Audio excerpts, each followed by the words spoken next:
گناہ جو ہے نبی صلی اللہ علیہ وآلہ وسلم نے فرمایا کہ ایک بندہ جب گناہ کرتا ہے نکتت فی قلبہ نکتۃ سودا، اس کے دل کے اوپر ایک سیاہ نقطہ لگ جاتا ہے، وہ نقطہ اس کے دل پہ لگ گیا۔ اب اگر وہ توبہ کر لیتا ہے، آپ صلی اللہ علیہ وسلم نے فرمایا کہ اللہ تعالیٰ اس نقطے کو صاف کر دیتے ہیں، اس کا دل پھر صحیح ہو جاتا ہے۔ لیکن اگر وہ توبہ نہیں کرتا بلکہ مزید گناہ کرتا ہے تو آہستہ آہستہ کیا ہوتا ہے کہ وہ سیاہی پھیلتی رہتی ہے، یہاں تک کہ وہ پورا دل سیاہ ہو جاتا ہے۔ مربادن کلکوز مجخیا، آپ صلی اللہ علیہ وسلم کے الفاظ ہیں حدیث کے، انسان کا دل پھر ایسا ہو جاتا ہے، اور آپ نے فرمایا کہ کالا سیاہ ہو جاتا ہے، ایسا برتن کی طرح، ایسا مشکیزے کی طرح جس کے اندر بس پانی جاتا رہتا ہے، جو ابزارب کرتا رہتا ہے چیزوں کو، جس میں کوئی چیز ٹھہرتی نہیں ہے، جو پریزرو نہیں کر سکتا کوئی چیز۔ اور آپ نے کہا کہ اس کی حالت کیا ہوتی ہے، اس کی نشانی کیا ہے کہ لا يعرف معروفا ولا ينکر منکرا الا ما اشرب من ہوا، اس کو اچھائی اچھائی نہیں لگتی اور برائی برائی نہیں لگتی۔ یہ بہت بڑی بات ہے، ذرا اس پہ غور کریں۔ آپ کو پتہ ہے ہم میں سے اکثر لوگ جو اچھائی ہے نا، when we do something good، ہم کوئی اچھا کام کرتے ہیں نا تو ہمیں اس کی خوشی ملتی ہے، جس کی وجہ سے ہمیں کیا ہوتا ہے، موٹیویشن ملتی ہے، ہم کیا کرتے ہیں، مزید کوئی کام کرتے ہیں، رائٹ؟ اور اگر ہم کوئی برائی کا کام کریں تو کیا ہوتا ہے، ہمیں گلٹ ہوتا ہے، پچھتاوا ہوتا ہے نا۔ تو اللہ تعالیٰ فرماتے ہیں جب انسان گناہ کرنا شروع کر دیتا ہے تو ایک وقت آتا ہے کہ انسان کا گلٹ بھی ختم ہو جاتا ہے،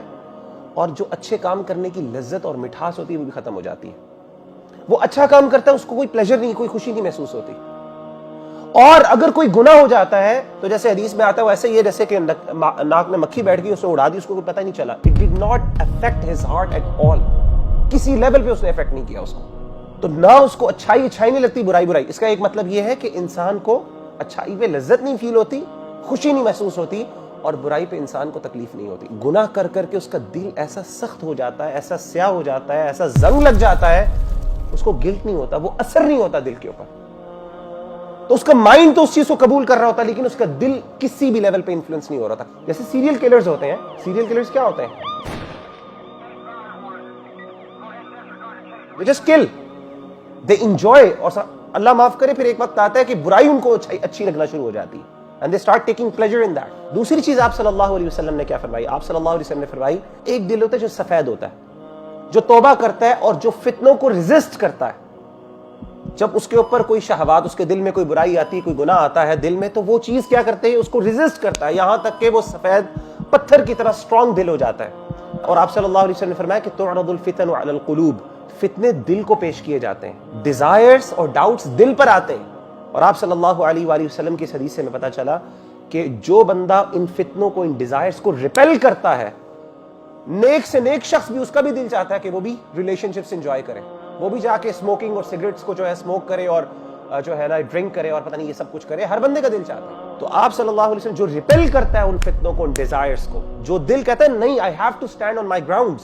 I cannot let myself go، self control کو، سیلف ڈسپلن کو پریکٹس کرتا ہے، پھر وہ ایک وقت آتا ہے اللہ اس کو ایسی ایبلٹی دے دیتے ہیں۔ آپ نے فرمایا کہ لا یضرہ فتنۃ ما دامت السماوات والارض، ایک وقت آتا ہے کہ وہ اتنا سٹرونگ ہو جاتا ہے کہ کوئی فتنہ جو ہے دنیا کے اندر، کوئی فتنہ ایسا نہیں ہوتا جو اس کو اثر کر سکے، انفلوئنس کر سکے۔